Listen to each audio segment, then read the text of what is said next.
Franck, merci à la Cinémathèque d'accueillir la 6e édition de Ciné-Palestine. Ben pour nous, c'est un peu finalement, c'est un peu la mi-temps hein, quand on vient à la Cinémathèque. Il nous reste encore quelques jours et on vient d'avoir vraiment de superbes rencontres cinéma depuis lundi dernier.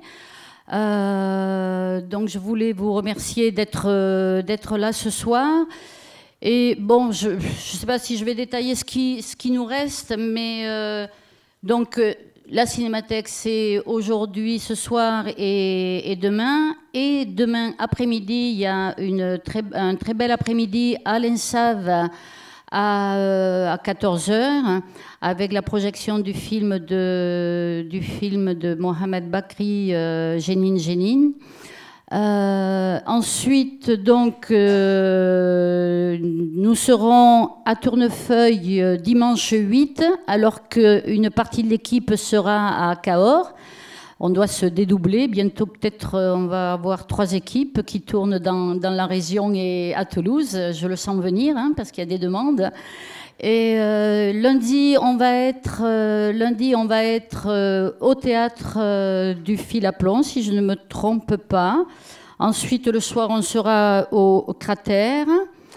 Et on arrivera finalement très très rapidement à la clôture le mardi 10 mars.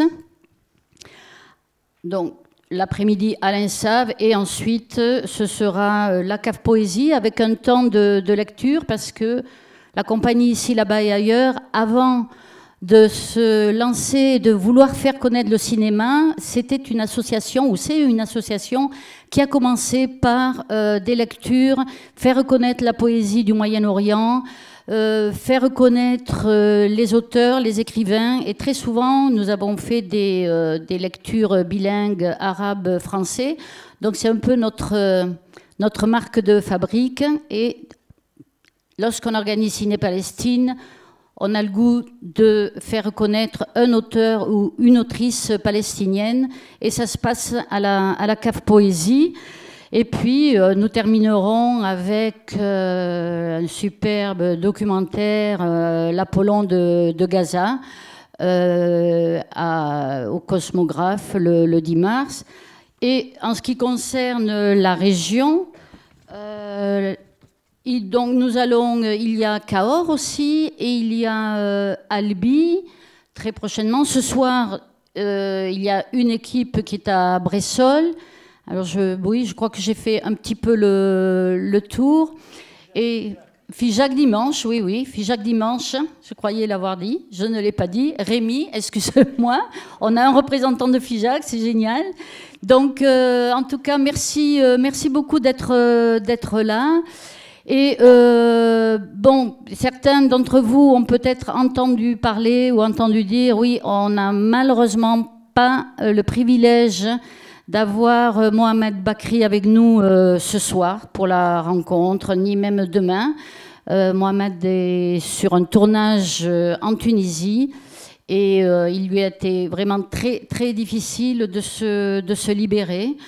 Donc la rencontre va se faire, et je pense qu'on aura vraiment de beaux échanges. Donc avec Faisal Assaïri, qui est producteur et qui connaît Bakri pour son travail, mais qui connaît particulièrement le film Jenin Jenin, qui passera demain à l'Ensave. On a aussi avec nous Salim Albey, qui est journaliste pour le journal Roman Mag.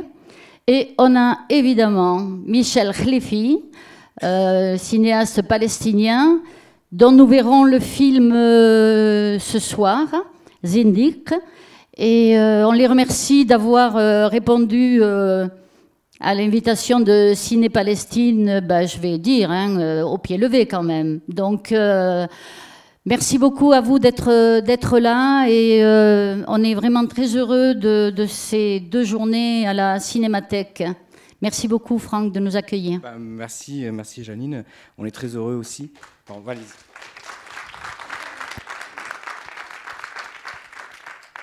Alors, du coup, Mohamed Bakri ne pouvait pas venir, et donc c'est en partie la faute de Faisal, parce que comme il est producteur, il produit le film qu'il est en train de tourner, donc il prend sa place quelque part. Mais quand même, il était touché de ne pas pouvoir être parmi nous ce soir, et donc il nous a envoyé une petite vidéo qui fait 2 minutes.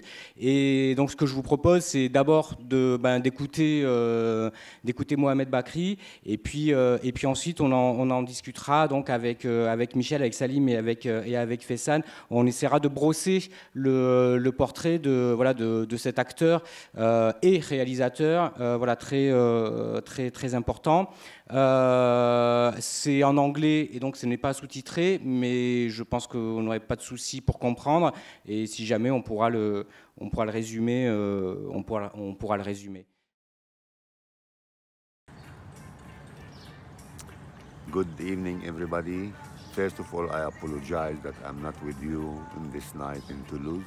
Thank everybody who organized this festival, and thank you for giving me this opportunity to talk to you, even if it's an iPhone picture, iPhone photo, and I'm really sorry that I cannot come because I'm very busy in shooting another film in Tunis. I want to tell you that I did this film in order to tell my story, the Palestinian story, to everybody in its details, because I believe that details are very important. I tried to tell the story of the people.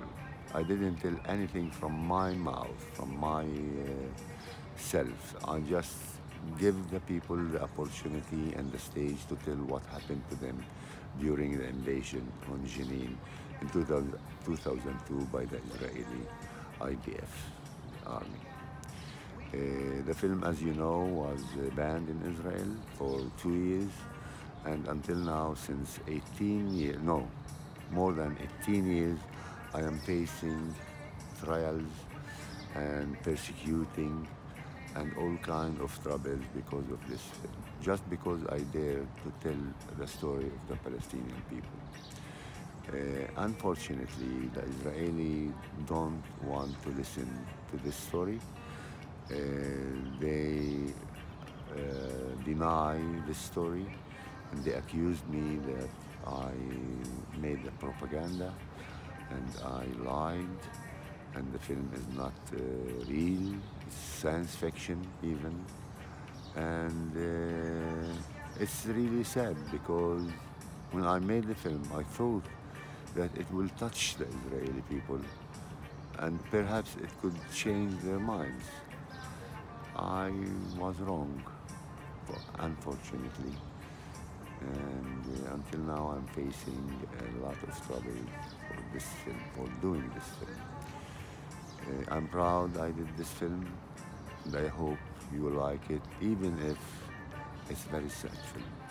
Thank you very much, and thank everybody who organized this festival.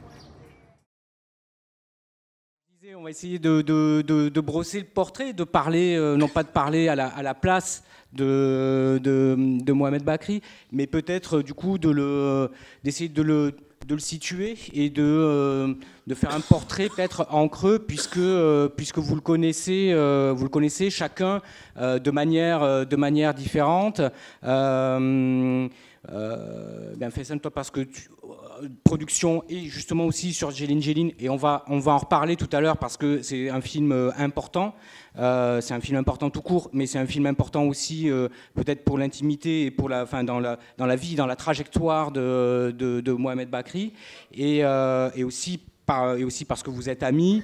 Michel, la même chose, mais Michel, tu l'as dirigé donc dans Zindir qu'on verra tout à l'heure, et pas seulement parce que je crois qu'il est dans le Conte des Trois Diamants aussi, et Et Salim, je ne sais pas si tu le connais toi personnellement, mais bien sûr, voilà, en tant que journaliste et critique de cinéma, enfin palestinien, pas que palestinien, mais tu es palestinien, mais voilà, et critique de cinéma, donc j'imagine que forcément tu le connais aussi et que voilà, tu as des choses à dire. Comment on peut, peut-être pour commencer, peut-être juste par la trajectoire, est-ce qu'il faut peut-être rappeler d'où il vient, peut-être ses racines et peut-être son parcours comme comédien, comme acteur d'abord, avant d'arriver à la partie réalisateur. Peut-être on peut essayer comme ça. Qui se lancerait pour être à la fois dans le général et aussi dans l'intime, puisqu'on a la chance de pouvoir évoquer toutes ces facettes. Moi, j'aimerais bien, bonsoir tout d'abord. Moi, j'aimerais bien rajouter un point par rapport à l'absence de Mohamed. Mohamed, il fume beaucoup. Il fume 3 paquets de cigarettes par jour. Et on m'a appelé à Istanbul qu'il n'allait pas bien. Donc, je suis parti en urgence à Tunis et on l'a placé sous surveillance en réanimation. Donc, il était pour 3 jours en prenant un masque d'oxygène. Parce qu'il manquait d'oxygène à cause de ces cigarettes, il n'arrive même pas à placer 5 pas. Et donc, c'est très important qu'il soit à Tunis, qu'il ne se fatigue pas en voyageant de Tunis en France. Moi, j'ai un rapport amical avec Mohamed qui a commencé, en fait, comme j'ai tendance toujours pour plaisanter, à la fin du XXe siècle. Donc, on est amis. On s'est croisés une fois dans un théâtre à Al-Kasaba à l'époque où je travaillais pour un réseau de télévision à Rome. Et je lui ai passé une interview pour la chaîne pour laquelle je travaillais. Donc, et depuis là, on a gardé le contact et je le rencontre par hasard une fois en 2002. Il y avait la Coupe du Monde à cette époque. Je ne me rappelle pas, c'était où la Coupe du Monde en 2002 du foot. Oui, je crois. C'était pas à Rome, mais je crois que c'était Japon et Corée du Sud. Mohamed était là à Rome, en fumant une cigarette devant une petite salle de cinéma. Et je l'ai croisé, je lui ai dit « Allez, salut Mohamed, comment vas-tu ?» Il a fait semblant de me reconnaître, mais il ne m'a pas connu. Et je lui ai dit « Moi, je sais Faisal qui t'a rencontré il y a 2 ans, ou 3 ans, ou 4, à Kasaba. » Ah oui, il a prétendu de me connaître. Et là, il m'a raconté l'histoire de Jenin, qu'il avait tourné un matériel du footage à Jenin et qui n'a pas les moyens pour le montage et le reste, pour la post-production. Et qu'il a monté avec des amis quelques minutes, qu'il montrait ça dans une salle de cinéma d'une rencontre de cinéma palestinien durant cette Coupe du Monde où il n'y avait personne pratiquement dans la rue, personne. Il n'y avait que lui sous un arbre en train de fumer une cigarette. Et de là, je lui dis, reviens avec ton matériel ici à Rome. À l'époque, je travaillais à Rome. Et viens, je vais te trouver une salle de montage, ou 2 salles de montage, tout dépend du matériel, et on va monter ensemble ton film que je ne connaissais pas encore. J'ai entendu parler de Jenin, l'invasion de Jenin, mais je ne connaissais pas encore le matériel. Et effectivement, il est venu, et on a passé pratiquement 2 mois ensemble à Rome pour monter ce film. Et de là, notre amitié a commencé en 2002 essentiellement, et depuis là, on est amis. Pour revenir un peu à l'histoire de Mohamed, comment il a commencé, je sais très bien, ce sont des histoires, peut-être Michel, il peut prendre la relève maintenant. Oui, c'est ce que je connais. Hein, parce que, je peux rajouter s'il manque quelque chose. Voilà, et Mohamed est natif de El Bani, qui est un village en Galilée, qui est donc dans le centre de la Galilée, entre disons Nazareth et Nahariya, des trucs comme ça. Et c'est 2 villages qui restaient en 1948. Et dans l'évolution de l'État d'Israël et du régime israélien, c'est là où ils ont commencé à exproprier beaucoup de terres, surtout dans les années 60 et dans les années 70. Et c'est de là, donc de cette région, qui est partie la révolte qui est devenue la Journée de la Terre, donc où il y a beaucoup de manifestations, etc., pour essayer de défendre donc ce qu'il restait de terres arables, je dirais, de paysans palestiniens. Et Israël a fait de ces villages de dortoirs, comme d'ailleurs des villes comme Nazareth, etc. Parce que, si vous voulez, sociologiquement parlant, la terre est devenue tellement restreinte, voilà, non, simplement restreinte, donc ils ont pris la grande partie des terres, et les gens ont commencé à devenir une sorte de la classe ouvrière et le prolétariat des grandes villes israéliennes. Et donc, si vous voulez, ces dortoirs ont changé terriblement la structure de la famille aussi, la structure sociale. Donc, et c'est évident, quand on travaille en ville, ceux qui parlent l'hébreu ont plus de facilité de trouver du travail par rapport à ceux qui ne parlent pas. Et qui ne parlent pas, c'est les vieux. Enfin, disons, la génération qui a grandi, disons, d'une manière ou l'autre, déjà avant 48, etc. Ma génération, nous, on a grandi dans une période de ce qu'on appelle la gouvernance, le gouvernement militaire, c'est-à-dire pour pouvoir bouger de Nazareth, je prends mais la même chose pour Mohammed, il fallait demander une autorisation militaire pour partir. Et ça, il faut savoir que c'est resté de 48 jusqu'à les années 60, c'est-à-dire vers 65. En 65, ils ont commencé à ouvrir un peu, c'est-à-dire, par exemple, on a commencé à pouvoir aller à Haïfa sans autorisation, mais pas dans le sud ou quelque chose comme ça. Bon, c'est pour vous donner simplement dans quel environnement il a grandi. Donc, c'est devenu des ghettos, mais un ghetto très compliqué parce que la base même il est des paysans, mais la jeune génération, c'est des ouvriers ou des artisans, etc. Par exemple, certaines villes ou certains villages donnaient, par exemple, que des menuisiers, d'autres que des carrosseries, etc.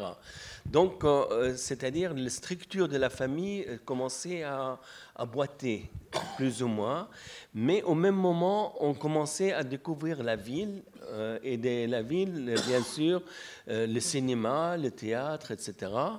Et je prends sur moi d'essayer d'imaginer, parce que par rapport à ma connaissance de Mohammed, c'est qu'il est allé dans les années 70, pardon, moi je suis belge, hein, et ils sont... Personne n'est parfait. Voilà, exactement. Hein, mais voilà. On est allé, disons, il est allé vers le théâtre. Et il a étudié le théâtre comme toute cette génération. Peut-être il y a 2-3 qu'ils ont fait des études de théâtre donc à Haïfa ou à Tel Aviv, et ils ont continué un peu à Londres, notamment son copain Makram Khouri. Mais lui, il a fait des études à Tel Aviv. Voilà. Alors, il faut savoir que c'est très important simplement de réfléchir par rapport à la société palestinienne et israélienne dans cette expérience incroyable où il y a une minorité à l'intérieur de cette minorité, entre guillemets, juive. C'est que Israël construisait la langue hébreu. Bon, donc, tous les immigrants qui arrivaient ne parlaient pas l'hébreu. En plus, si vous voulez, il y a deux sortes, en gros, d'immigration.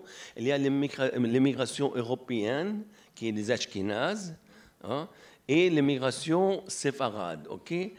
Eux, ils étaient liés à leur langue, disons, locale, c'est-à-dire l'immigration des Juifs marocains gardaient les accents marocains.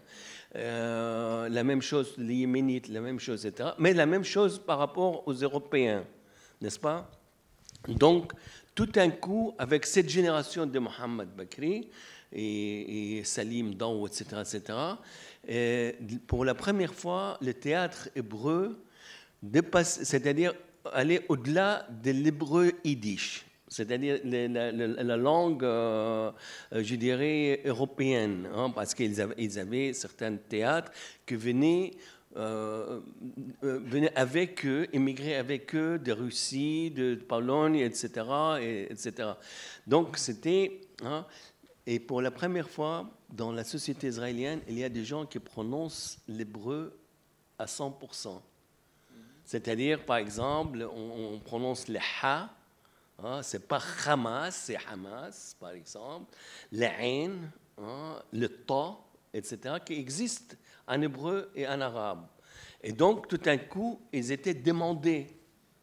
Hein, dans le théâtre, dans la jeunesse de Mohammed et de Makram, etc., ils avaient beaucoup de travail. Hein, donc, parce que finalement, il y avait l'écoute par rapport à leur prononciation et leur travail de théâtre était extraordinaire pour la société israélienne elle-même.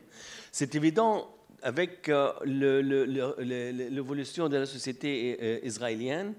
Au début, dans la période entre guillemets de fondation, hein, il volait un hébreu pur, hein, il hébraïsait beaucoup de mots, et puis petit à petit, avec, je dirais,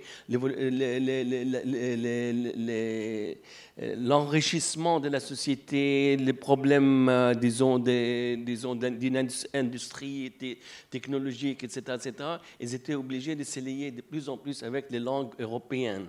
Donc, petit à petit, vers les années 80, il y a une sorte de décision, bien sûr, ce n'est pas en un jour ou 2 jours, c'est un processus, hein, qui vont commencer à européaniser l'hébreu. Donc, tout d'un coup, il y a moins de travail pour cette génération, n'est-ce pas? Mais cette génération était importante, comme dans le théâtre, le nouveau théâtre, entre guillemets, hébraïque ou israélien, comme vous voulez, on peut l'appeler. Donc, voilà, et alors à partir de là, ces jeunes commençaient aussi à essayer de trouver du travail dans la société arabe, n'est-ce pas? Donc, alors, il y a des théâtres arabes qui commencent, ou en arabe qui commencent à se développer, et puis il y a le cinéma qui se pointe petit à petit. Hein. Alors, eux, ils ont, dans le même processus, on les prenait pour jouer dans des films israéliens. Hein? Hein? Et donc, au fur et à mesure qu'ils étaient très demandés, terriblement demandés, mais petit à petit, la force de l'évolution du mouvement national palestinien, mais aussi l'évolution terriblement droitière petit à petit de la société israélienne, faisait que, bon, voilà, il faut dégager tout ça, il faut qu'ils sortent petit à petit. Et alors aussi, il y avait quelque chose d'intéressant, si vous voulez, dans lequel Mohammed avait un rôle, où on lui proposait beaucoup de rôles, c'est qu'à un moment donné, dans les années 70 et 80, beaucoup de productions américaines et canadiennes s'est tourné en Israël. Et donc, ils étaient pris, ou bien parfois comme donc le rôle des Arabes, entre guillemets, ou le rôle de machin, etc. etc. Donc, ils avaient de plus en plus de travail. Hein. Jusqu'à nos jours, en fait, par rapport à Mohammed. Exactement. Et alors, il y avait une industrie sur... c'est-à-dire, il y avait plusieurs films qui se tournaient par an sur la passion de Christ. Alors pour la télévision X et la télévision X et la télévision X, et tout ça, ça donnait du travail, n'est-ce pas? Mais le fait que, si vous voulez, il y a une radicalisation dans le bon sens des termes, une prise de conscience des faits, disons, nationaux palestiniens, a fait que petit à petit, ces jeunes devaient prendre position. Ça ne veut pas dire qu'ils n'avaient pas de position, mais ils essayaient... Ah, c'est vrai? Bon, voilà. Donc, il fallait équilibrer entre leur profession. Il gagne leur... et puis, il s'est marié, il a eu des enfants magnifiques. La plupart sont des acteurs, des très bons acteurs, etc. Il a 5. Voilà. Hein. Et une fille.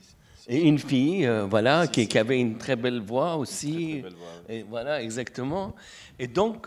Voilà, c'est dans cette, je dirais, processus que Mohammed a commencé à avoir un rôle, disons, d'un intellectuel, d'un artiste engagé. Mais depuis 2003, il a été boycotté par tous les réalisateurs et producteurs israéliens à cause du film Génie, Génie. oui, Et du coup, donc, parce qu'il y a la censure militaire, en fait. J'ai essayé de savoir il y a quelques jours si c'est vraiment la censure du contrôle militaire. Il a insisté, il avait dit oui, c'est la censure militaire qui a interdit le film.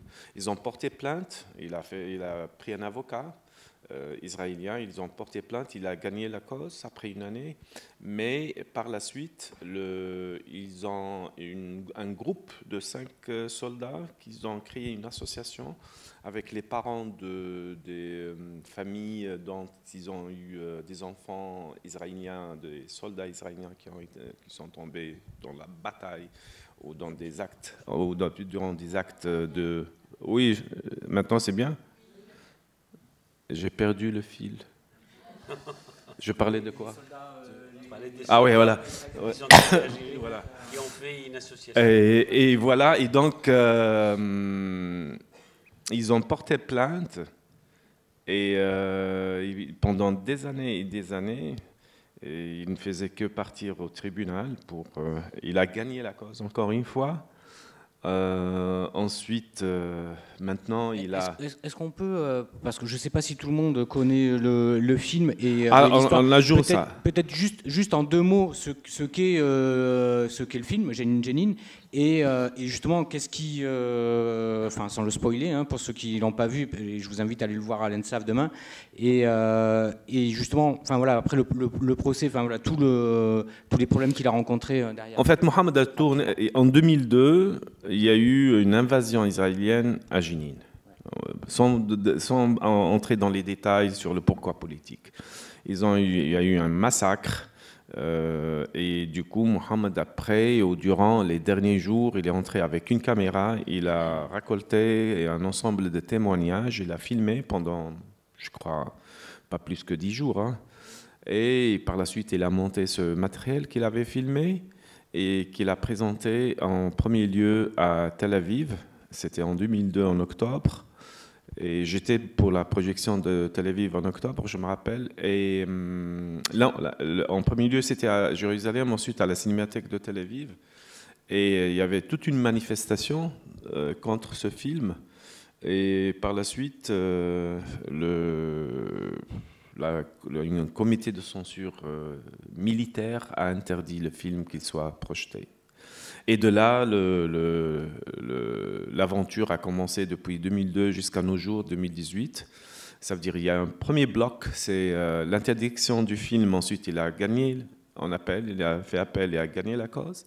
Ensuite, il y a 5 soldats qui ont porté plainte avec les familles de soldats israéliens. Et ça traînait 2 ans. Et il a gagné aussi l'affaire, le procès. Quoique le tribunal avait dit ils n'ont pas le droit de porter plainte parce que c'est un film, donc on ne les voit pas, les soldats qui ont porté plainte, mais quand même, le film contient des mensonges. Ça veut dire que c'est une justice un peu bizarre. Ça veut dire quand le tribunal dit le film contient des mensonges, mais tu es libre, tu peux le projeter. Et il y a eu plein d'histoires. Et à la fin, il y a 2 ans, un autre soldat, il a aussi porté plainte. Et jusqu'à nos jours, la toute dernière, il a été invité. C'était le 3 février, la dernière séance au tribunal. Il y a un mois, ouais, 3 février dernier. Et ça continue. Tu vois, ça continue. Donc ça fait 18 ans. Qu'un film, c'est le 2e film qui a été censuré en Israël. Hein. Le premier, c'était un film japonais qui contenait beaucoup de sang. Et ça, je crois que c'est le 2e film dans l'histoire d'Israël depuis 1948. Et depuis là, Mohamed a été boycotté par un ensemble de producteurs et de réalisateurs. Ce n'est pas parce qu'ils ont des problèmes seulement avec Mohamed, parce qu'ils veulent éviter les problèmes. Donc, ils ne l'engagent pas, ils ne l'appellent pas pour des... Donc, il était au théâtre Habima à l'époque, en 2002-2003. Il jouait encore dans l'équivalent du théâtre national. Et là, il y a eu aussi des appels qu'il le chasse du théâtre Habima, ce qui était le cas. Et depuis 2002 jusqu'à nos jours, il n'a rien fait en Israël. Donc, ce qui lui reste, en fait, c'est il participe surtout dans des films, quelques films arabes, et dans des séries de télévision américains ou anglais. Ce qui est le cas de récemment. Française aussi, hein, je crois qu'il a, oui, il a joué dans quelques films. Mais dans des séries aussi françaises. Oui, il a eu quelques titres. Oui, c'est vrai. Ils sont plusieurs, en fait. Je ne me rappelle pas maintenant des titres, mais il a joué dans des séries françaises aussi. Oui, je crois que c'est le je ne sais plus comment ça s'appelle, des bureaux. La légende des bureaux, je crois qu'il joue, il a un rôle dedans. Donc voilà, c'est plus ou moins sa situation. Est-ce que du coup on peut parce que du coup j'aimerais bien à partir de Jenin aussi parler du côté réalisateur, mais avant peut-être revenir sur l'acteur et peut-être avant Michel de te demander comment ça s'est passé sur Zindir, enfin comment tu travailles comment tu as pu travailler avec lui. Quelle est sa présence, enfin je veux dire c'est un acteur, je sais pas, peut-être Salim tu peux répondre, le situer par rapport on va dire au paysage cinématographique palestinien mais arabe et même israélien, arabe, international. Enfin voilà, c'est un acteur qui a du poids, qui a enfin voilà, comment on peut le situer par rapport aux autres, par rapport à d'autres comédiens, que ce soit de sa génération ou de nouvelles générations, avant de parler après peut-être plus de la technique. Salim, peut-être. Merci. Je ne vais pas parler sur Zindir puisque Michel est là. Et grâce à Samir, je peux parler en arabe. الفيديو اللي حضرناه اللي هو قبل شوي لمحمد بكري اللي حكى فيه انه Le vidéo qu'on a vu tout à l'heure concernant Bakri. 18 اكثر من 18 سنه في محاكمات لجنين جنين. Il évoque donc ça fait 18 ans qu'il subit des procès qui ont été évoqués tout à l'heure. بيشبه كثير شخصيه محمد بكري وشخصيه محمد بكري في الافلام عموما. Ça ressemble à la personnalité de Bakri dans les films dans lesquels il joue. تحديدا سؤال هل نتفائل أم نتشائم؟ Doit-on être optimiste ou pessimiste? هذا الشيء بياخذني على شخصية المتشائل في رواية إميل حبيبي. Voilà, cela m'amène au roman d'Émile Habibi que tu permets que je oui. Voilà. Oui. Moi, c'est chez Gallimard.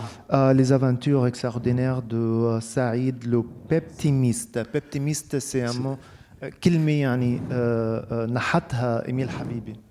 Voilà, c'est un mot inventé par Émile Habibi. Qu'on voit dans le film qui s'appelle Depuis que tu es parti, que je t'ai envoyé, que malheureusement on n'a pas eu, c'est un film intéressant, mais on n'a pas eu le sous-titrage en français. Oui, إميل حبيبي له رومانسية بالستينية. المتشائل موجود في حياة محمد بكري من خلال أول شيء مسرحية هو عملها للمتشائل. النص الروائي نفسه عمله مسرحية. Donc il a joué ce texte de Émile Habibi, l'optimiste pessimiste. Il l'a adapté au théâtre. لأكثر من 30 سنة بعتقد. لأكثر من 30 سنة في عروض للمسرحية. Ça a eu beaucoup de succès, ça a duré 30 ans. Oui. Oui. Il reprenait la pièce. Il a fait plus que 2000, pardon. Et il y a eu une présentation au Liban apparemment il y a 2 ans. Il a fait plus que 2000 spectacles. Ah, ok. Ça dure plus. Présentation plutôt. Et il a c'est plus que 30 ans. Plus, oui, je crois. C'est beaucoup plus que 30 ans. Salim, juste, je résume très rapidement le mot optimiste. Peptiste. Voilà, exactement. L'optimiste. Au fond, Émile Habibi écrit, il dit, le Palestinien ne sait pas s'il doit être optimiste ou pessimiste. Parce que si l'optimiste, la vie l'écrase de toute façon, alors en ce moment-là, il est pessimiste, mais s'il est pessimiste, il n'a pas d'espoir. Donc la seule manière, c'est d'être optimiste, c'est-à-dire les deux ensemble. Donc comme ça, il y a un pied dans l'optimisme et un pied dans le pessimisme. Voilà. وي منشان هيك الفيديو اللي شفناه انه 18 سنه، هل نتفائل لانه في محكمه ام هل نتشائم لانه المحكمه عم بتمد ل 18 سنه؟ Comment faire s'il est un procès au bout de 18 ans, que ça continue? Doit-on être optimiste ou pessimiste? فشخصية محمد بكري في حياته الواقعية تأثرت بالحياة الخيالية لسعيد المتشائل. Donc sa vie, sa personnalité a été influencée par le personnage de ce roman qui est à la fois optimiste et pessimiste. وعمل هو دوكيومنتري بعد جنين عمل من يوم ما رحت، كمان يخاطب بهذا الدوكيومنتري بيحكي مع إميل حبيبي وبحط مقاطع من مسرحية المتشائل بمنتجها إلى جانب مشاهد من حياته الواقعية لا يدمج بيناتهم. Donc Salim évoque le film Depuis que tu es parti, où donc il va célébrer la mémoire de Emile Habibi, il va s'adresser à lui, et puis il va filmer, dans ce film, à la fois c'est un film hommage à donc Emile Habibi, et en même temps il y a des extraits des pièces qu'il a jouées, parce qu'il a joué aussi d'autres pièces. Il a joué Lorca, il a joué aussi une saison de migration vers le nord, qui est de l'écrivain soudanais Tayyib Saleh, qui est un roman remarquable, qui a, je pense, que le roman du XXe siècle dans le monde arabe. Et puis, mais je n'ai pas le droit, je dois interpréter, là, je me laisse aller. Et j'aurais tant souhaité le voir aujourd'hui pour lui demander comment tu as fait le montage, parce que c'est une œuvre littéraire et moi je ne vois pas au théâtre, mais je lui demanderai la prochaine fois. فبعد بعد المسرحيه وبعد الدوكيومنتري مثل بفيلم واجب لأمري جاسر. Voilà. Par la suite, donc, il a joué dans le film Wajeb que vous allez voir demain soir, le film de Ammari Jassir. شخصيته أبو شادي تشبه تماما شخصية المتشائل في الرواية. Sa personnalité, il joue Abou Shadi, le papa de Shadi, ressemble exactement au personnage du roman qui a été évoqué tout à l'heure. هو الشخص يلي مش عارف كيف يتعامل مع دولة الاحتلال وبحاول بس يتجنب الشر تبعها. Et c'est la personne qui ne sait pas comment œuvrer dans cette situation d'occupation, comment se situer. فبعتقد صار في نوع من التماهي بين شخصية المتشائل في الأدب وبين الحياة الواقعية لمحمد بكري وحتى حياته ككوميديان كممثل. Voilà, donc il y a toute une interaction entre ce roman et ce qu'il joue et sa vie au quotidien. آخر شيء حتى كيف شفناه هيك هون مع الطاقية ومع الشوارب إنه أنا بتخيل شخصية سعيد المتشائل هي هيك. Et que même là, lorsqu'on l'a vu dans le vidéo qui est court, sa manière de mettre le bonnet là, et la moustache aussi, ressemble pour Salim au personnage du roman. Voilà, il reproduit le personnage. Est-ce que du coup, non, c'est ça. Est-ce que tu confirmes comment, avec Zindir justement le côté de ce personnage du roman, et donc de ce personnage, on pourrait dire aussi que peut être Mohamed Bakri, et comment et dans un film qui est quand même, sans rien dévoiler, mais qui est quand même l'histoire d'un cinéaste qui est de retour là en Palestine, et donc forcément on pense aussi à celui qui est derrière la caméra et qui a écrit le film. Donc, comment tu te situes toi, et comment tu as travaillé? Mohamed, c'est un acteur accompli, hein. Il a sa personnalité elle est forte, il a des instincts qui sont très développés, etc. Ce n'est pas quelqu'un qu'on peut manier, voilà. Mais oui, non, ça va de soi. Mais disons, c'est pour ça qu'il est acteur, parce qu'il est fragile. Ça va de soi. Mais je pense simplement, c'est que on peut pas travailler avec lui sans prendre ça en considération. Donc, c'est déjà quand j'ai écrit, je pensais à lui. Hein, donc, dès le départ. Hein, donc. Et je sais pourquoi, parce que sa présence il est magnifique, il a une présence vraiment qui bouffe l'écran. Il a une sorte de physique qui est aussi spéciale, c'est-à-dire, bon, moi je cherchais cette personnalité donc d'homme accompli qui a un regard sur le monde qui l'entoure, etc., etc. Mais voilà, c'est petit à petit, il fallait déconstruire, je dirais, ça c'est selon le scénario, donc cette virilité pour l'humaniser de plus en plus, n'est-ce pas? Donc vous allez voir dans le film, il y a ce processus, donc on va partir entre guillemets, un coq pour que ce coq devienne l'humain. Et lui, il le fait sans aucun problème. Donc, ce n'est pas... mais, d'autre part, déjà dans l'écriture, plus dans la rencontre, parce que c'est un ami aussi, dans la rencontre, etc., ce qui m'intéressait, c'est de pouvoir les filmer comme il est. Et que je sais comme il est, c'est lui-même qui amène la magie de son jeu. Donc, c'était plus ou moins facile. Donc, ça ne veut pas dire que de temps en temps, on n'avait pas de contradiction, ce qui est normal. Sans ça, on ne peut pas avancer, n'est-ce pas? Donc, vous savez, le jeu d'acteurs, avec des acteurs qui ont un bagage théâtral forte et pleine, et d'autre part qu'il a joué le cinéma avec des gens quand même, il a fait avec les frères Taviani, il a fait avec Agustin Gavras, etc. Donc il est conscient de ce qu'il est. Donc voilà, c'est-à-dire le réalisateur, il est obligé de respecter ce bagage. Donc, et alors, à partir de là, voilà, c'est un jeu intéressant entre le réalisateur et l'acteur pour pouvoir créer une sorte de, je dirais, de marge entre sa réalité et la fiction de scénario, la fiction de film. Et donc, je ne peux pas dire qu'il n'est pas Mohamed Bakri, mais il n'est pas non plus Mohamed Bakri. C'est ça qui est magnifique dans le jeu d'acteur. C'est comme, bon, est-ce que c'est lui? Non, ce n'est pas lui. Est-ce que ce n'est pas lui? Non, c'est lui. Vous voyez? Donc voilà, simplement qu'ici, dans ce film, nous, on a choisi le côté pessimiste plutôt que optimiste. Donc, je n'ai pas mélangé l'optimisme, l'optimisme, etc.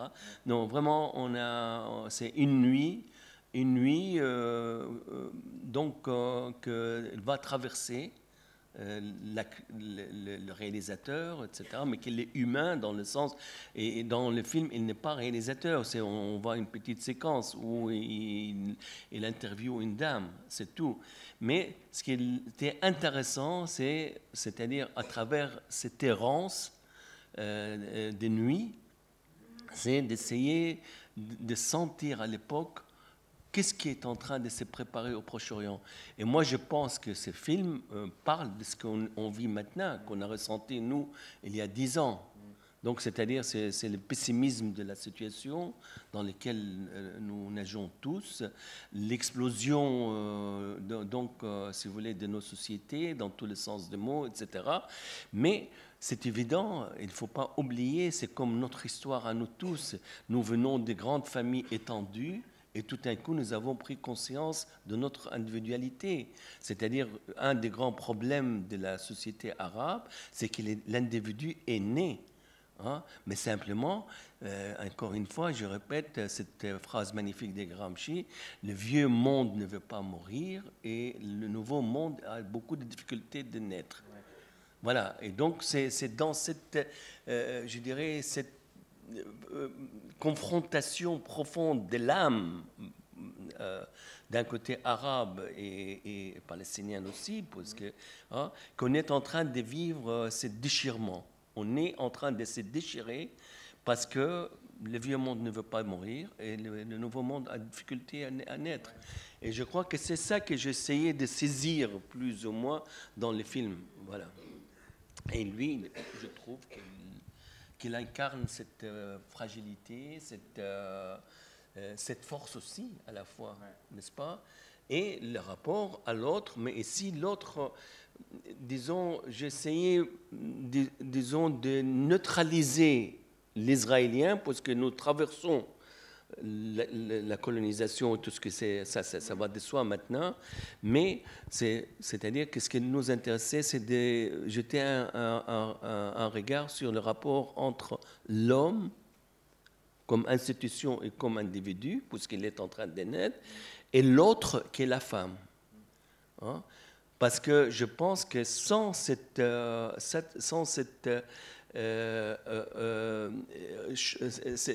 approche et de la compréhension que de toute façon il faut que nous devenions tous des citoyens, n'est-ce pas, à égalité totale entre l'homme et la femme dans le monde arabe, nous ne pouvons pas changer et nous ne pouvons pas s'étendre vers l'avenir. Donc, et je crois que c'est ça que en gros, Zindiq parle. Parce que qu'est-ce que c'est Zindiq? Au fond, c'est le mot que Zadik de Voltaire. Voilà, c'est le même mot. Et alors, c'est un mot qui est intéressant. Et d'ailleurs, ça, c'est celui qui m'a donné la clé. C'est le fils de Mohammed.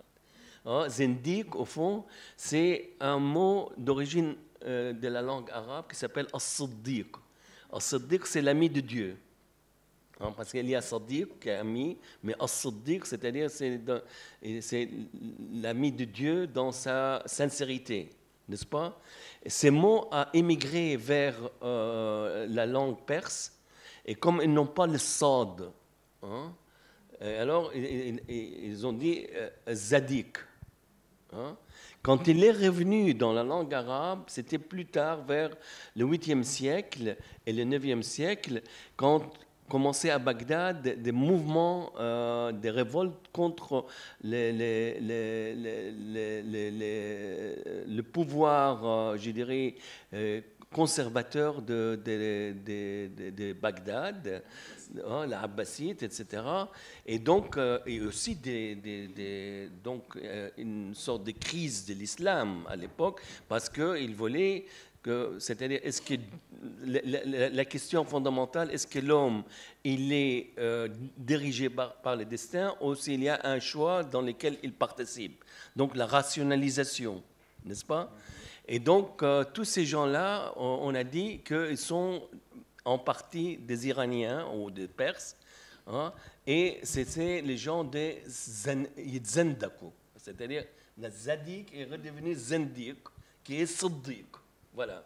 Et donc, c'est-à-dire, voilà, et puis petit à petit, dans l'évolution des sociétés arabes un peu partout, on utilise ces mots comme un mot terriblement négatif.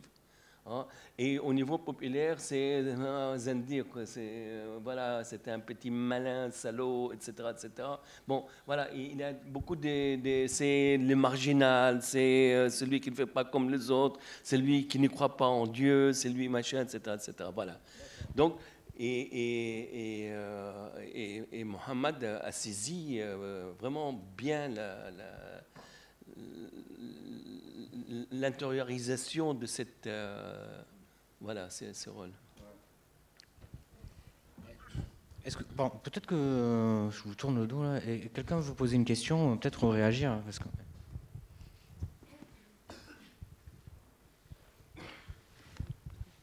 Oui, à moins que vous l'ayez dit et que ça m'ait échappé, mais qu'est-ce qui a fait que ce comédien de théâtre et de cinéma ait pris la caméra et est parti à Jenin pour filmer l'horreur de ce qui s'est passé à Jenin, mais voilà, qu'est-ce qui a provoqué cette idée C'est vrai, moi je lui dis souvent que tu n'es pas un réalisateur, tu ne devrais pas faire du cinéma, tu dois être devant la caméra. Et il n'a pas voulu me croire. Mais je sais très bien, il veut, ça veut dire il croit à ce qu'il doit être utile à dire une vérité. Et il croit aussi que la caméra pourrait lui servir comme outil à récolter les témoignages. Mohamed, ce n'est pas quelqu'un qui a fait des écoles de théâtre, de cinéma pour qu'il puisse être académicien. C'est quelqu'un qui va, comme on avait dit aujourd'hui au moment qu'on déjeunait ensemble, ça veut dire il filme comme il le pense à l'instant même. Ensuite, il se met devant la table de montage et il commence à monter aussi comme il le conçoit à l'instant même, sans pour autant faire un schéma ou sans pour autant se préparer. Il ne s'est jamais préparé à filmer. Donc, c'est une bonne question. Pourquoi un comédien comme Mohamed Bakri, il a commencé, le premier film qu'il avait tourné, c'est Jenin Jenin. Et par la suite, lorsqu'il s'est trouvé attaqué par tout le monde, alors il a produit le deuxième film Since You Left, depuis que tu es parti, pour se défendre aussi par rapport au premier film. Ensuite, il est parti faire un film sur sa tante, Zahra. Ouais. Il y a le film 48 aussi. Ensuite, donc, les 48. Ouais. C'est une tentation. Il voulait, je peux pas dire il voulait s'amuser, il voulait faire quelque chose d'autre à part qu'il soit comédien. Il a tout à fait le droit, tu vois. Et il a réussi quelque part à faire des films qu'on aimerait bien voir. C'est malheureux, le contenu est malheureux, bien sûr, mais il faut dire que le film, sincèrement, le film Jenin Jenin, il a eu une grande promotion aussi à travers la censure israélienne. Je ne veux pas dire que si la censure israélienne n'a pas eu lieu, le film ne sera pas connu autant, mais il y a une bonne partie de cette censure qu'elle a rendue, parce qu'il a rencontré des gens sincères, trop sincères, au point que les Israéliens lui avait dit que tu avais préparé tout, surtout la jeune fille, je ne sais pas, demain vous allez voir, il y a une jeune fille qui s'appelle Najwa dans ce film, qui à l'époque elle avait un peu moins que 12 ans, elle parlait comme une adulte, elle parlait vraiment comme une adulte. Alors on lui a inculqué ça, on lui a dit, toi tu lui avais dit de dire ça, et avec toi tu es comédien, tu lui as fait, il n'y avait rien de ça. Il circulait avec un caméraman, entre les quartiers, les débris, il filmait des personnes comme ça, sans pourtant se préparer ni faire une recherche ou une rehearsal avec les gens, non, les intervenants, pas du tout. Donc, pour répondre à votre question, c'est qu'il voulait essayer de raconter différemment son peuple, ses gens, à lui. Parce qu'étant palestinien de 48, il avait senti, comme tout autre Palestinien, ce génocide qui a eu lieu à Jenin. Donc il s'est précipité pour voir et témoigner pour l'histoire. C'est l'instinct. Il disait qu'il a commencé à prendre une place dans la société palestinienne, comme on dit, de l'intérieur, c'est-à-dire il est devenu aussi symbole. Et donc, par sa résistance. Voilà, et puis il s'engageait de plus en plus. C'est-à-dire c'était un engagement. Je crois que personne parmi nous n'oublie que le cinéma palestinien, c'est d'abord un cinéma engagé. Moi, s'il me demande quelqu'un, il me dit tu es un cinéaste quoi? Je dis mais je suis un cinéaste engagé. Je suis militant. Maintenant, les variations de nos films sont là. Mais lui, il a pris la responsabilité de dire, bon, voilà, je peux aller, en utilisant aussi mon statut, je peux aller, j'entre, etc. Il l'a fait, c'est magnifique. Ça, c'est juste. Ça, c'est juste ce que vous dites. C'est qu'il a utilisé son statut comme comédien connu. C'est un nom public. D'ailleurs, lorsque on est ensemble en Israël, lorsqu'on circule, on marche, il y a des gens, ou bien par respect, ils l'arrêtent, ils veulent parler, lui échanger quelques mots. Il y a des gens qui l'insultent. Vraiment, ils l'insultent de loin. Et bah, moi, je ne comprends pas l'hébreu, mais il me traduit, il me dit qu'ils sont en train de m'insulter à cause de Jenin, essentiellement. Ou bien il y a des gens, des Israéliens, je parle des Israéliens qui un peu, ils essayent de côtoyer, de lui dire... Ouais. Il faut dire que, bon, quand l'institution israélienne dit qu'il a menti ou des trucs comme ça, etc., bon, c'est évident. D'abord, c'est de procès inintéressants dans le sens où le cinéma, c'est un art subjectif, de toute façon, même en plein documentaire, ça reste un art subjectif, parce que nous faisons un choix de cadre, on fait un choix des hauteurs de la caméra, on fait un choix de... Comment que tu montes voilà, une partie, tu laisses une autre. C'est-à-dire, ça n'a rien, simplement, ça n'a rien à voir, mais c'est-à-dire, je trouve que les métaphores qu'on peut donner à cette histoire, hein, c'est, disons, exactement ce qui se passe, le rapport entre le mouvement sioniste avec sa complexité et les Palestiniens depuis un siècle et quelque chose, c'est-à-dire un harcèlement quotidien. Voilà, donc ils ont choisi leur bouc émissaire au niveau cinématographique, lui, hein, et ils continuent, ils vont continuer, etc. Mais c'est le même processus qu'ils font par rapport à tous les peuples palestiniens. C'est-à-dire un processus vraiment d'harcèlement. Ah, et c'est terrible, l'harcèlement. Je crois que beaucoup parmi nous, individuellement, ils savent qu'est-ce que ça veut dire, l'harcèlement. Mais analyser un peu, c'est-à-dire on ne peut pas passer une semaine ou un petit mois sans qu'ils amènent encore quelque chose qui nous harcèle. Hein? Sans quelque chose, c'est-à-dire de plus. Hein. Voilà. De temps en temps, ils n'ont rien à faire, alors tout d'un coup, ils disent on va construire 2000 appartements, je ne sais pas combien de milliers de maisons, etc. Alors, bon, ok, etc., etc. Alors, ça me rappelle d'une blague, d'ailleurs, c'est une blague juive, c'est que le mec qui va chez le rabbin, il lui dit je n'en peux plus. Pourquoi? Parce que... je n'en peux plus. Pourquoi? Parce que je vis avec ma femme, avec 4 enfants, puis la grand-mère, et puis il y a la vache, et puis il y a l'âne, et puis il y a machin, etc., etc. Tout ça ensemble, oui. Et je ne sais pas ce que je dois faire. Je dis, non, ne vous inquiétez pas. Enlevez les chiens, mets-les dehors. Alors, bon, il l'enlève, puis il revient. Il dit, ça va? Il dit, oui, ça va. Maintenant, l'aboiement, c'est dehors. Elle dit, bon, tu enlèves les coqs et les 4 poules. Alors, oui, oh, ça va mieux, oui, maintenant, etc. Et puis l'âne, hein, alors on enlève l'âne, la vache, etc. Et alors, finalement, il dit, et alors, maintenant, c'est très bien, mais bon, maintenant, on peut supporter un peu la grand-mère. Bon, et bon, avec nous, ils font presque la même chose. À un moment donné, ils nous donnent quelque chose, c'est-à-dire enlever telle chose. Et après, bon, mais tout d'un coup, nous avons l'âne, et nous avons le coq, et le machin, etc., etc. Ils nous harcèlent, on n'en peut plus. Honnêtement, on n'en peut plus. C'est-à-dire, il faut savoir que c'est la 6e génération qui vit ça. C'est beaucoup.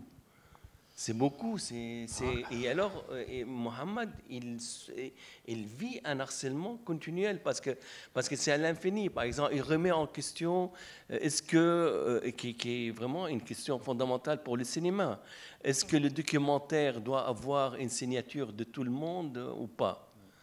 Mais nous, on a fait tous nos films documentaires sans faire signer personne. Pourquoi lui? Voilà. Donc il faut replacer cet harcèlement dans le grand harcèlement du peuple palestinien par l'institution sioniste. بالنسبة لجنين En ce qui concerne جنين بعتقد محمد بكري مخرج فيلم جنين ما بيشبه شخص يعني ما بيشبه الشخصيات اللي مثلها محمد بكري حتى في أفلام مثل عيد ميلاد ليلى وحنكة. Le réalisateur donc Bakri ne ressemble pas aux comédiens qui jouaient dans les films, notamment Salim évoque le film, dans le personnage évoque le film L'anniversaire de Leïla. Oui. Tu as évoqué un autre film aussi. Voilà, le film de Costa Gavra, Hanaka. عموما بهاي الشخصيات في هاي الافلام محمد بكري الشخصيه ما كان يعرف كيف يتعامل مع الاحتلال.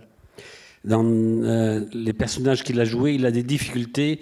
Comment réagir face à l'occupation, comment faire avec. Oui, elle était peptémiste. Voilà. بس مع جنين جنين محمد بكري عرف كيف يتعامل مع الاحتلال. C'est dans ce film-là, il a su comment faire face à l'occupation, sortir la caméra et filmer. طلع الكاميرا وراح يصور المجازر. من شان هيك يمكن لأنه تمرد على الشخصيات المتشائلة. C'est pour cela parce qu'il s'est rébellé contre les personnages pessimistes. لهلا بعده عم يتلاحق من المحاكم الاحتلال. C'est pour cela qu'il est harcelé avec l'occupation et les tribunaux. Est-ce que il est 8h10 c'est 8h10 ouais. Peut-être qu'il faut prendre une dernière question. Ce sera la dernière. En fait, c'était juste pour répondre à la question de madame. J'ai regardé une vidéo tout à l'heure, je suis tombée dessus par hasard. Donc Mohamed qui a donné une interview juste après le film Jenin Jenin à une télévision anglo-saxonne où il explique l'élément déclencheur qui a fait de lui un réalisateur et qui l'a fait basculer dans la réalisation. C'était donc justement après le bombardement, enfin l'attaque. Il a participé à une manifestation incluant évidemment des Juifs et des Palestiniens contre la colonisation israélienne. Suite à quoi on leur a tiré dessus. L'armée israélienne leur a tiré dessus. Et c'est cette révolte-là qui a fait de lui un réalisateur. Donc, comme je l'ai entendu cet après-midi, voilà, je le dis.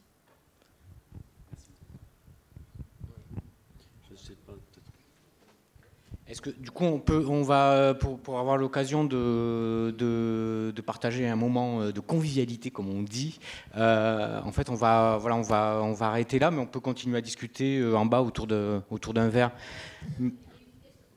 Ah, il y a une question qui c'est. Allez, une dernière question. Oui, bien sûr.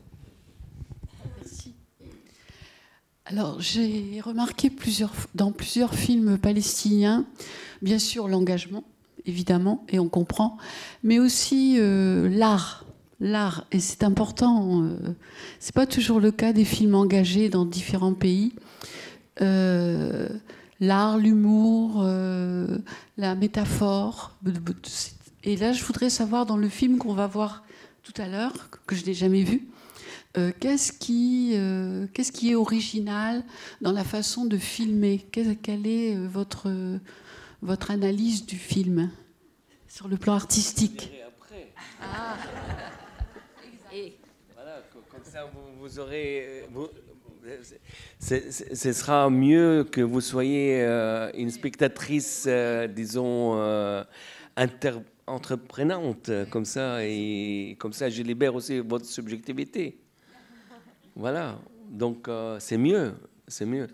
Mais par rapport à ce que vous dites, je crois que ce qui est important, et ça c'est pour nous tous, c'est qu'au fond, le cinéma palestinien, c'est un miracle en Palestine.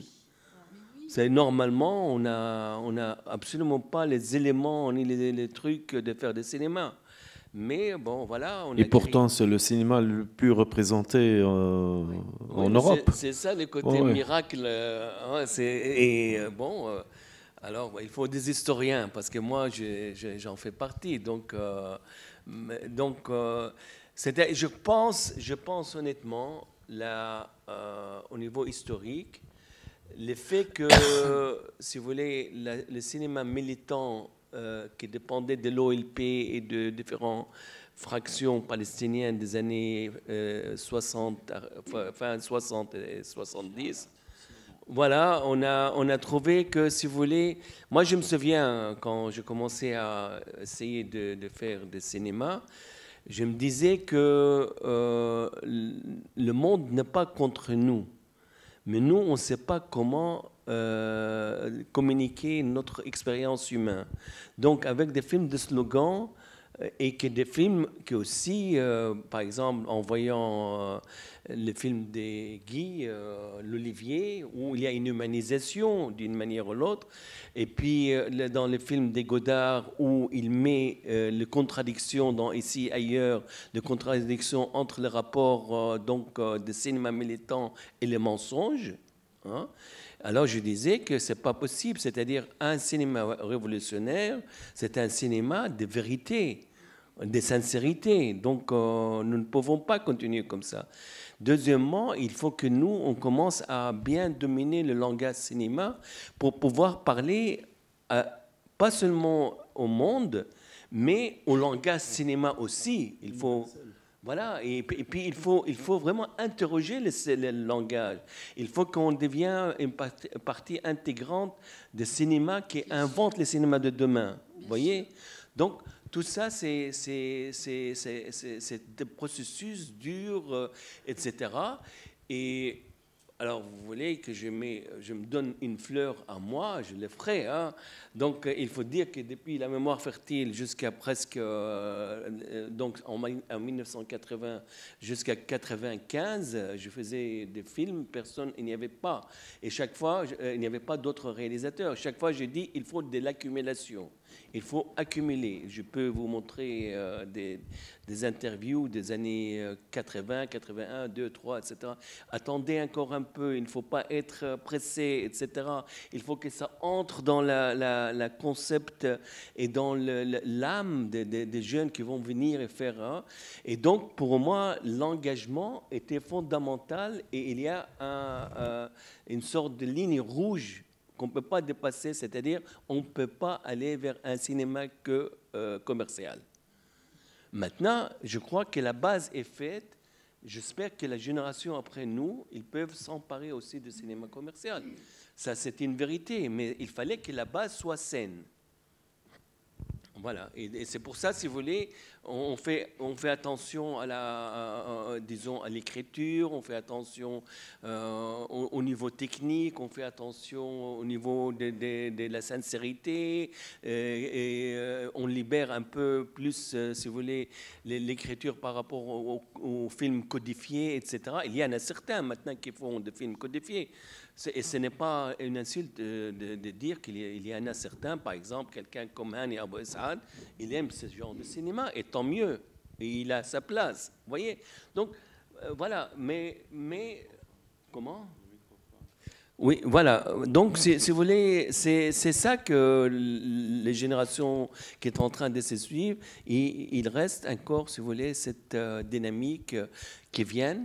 Et il faut faire hommage à tous ceux qui ont commencé à faire des films à la fin des années 60, etc., même si c'était des films de slogans. Mais bon, voilà.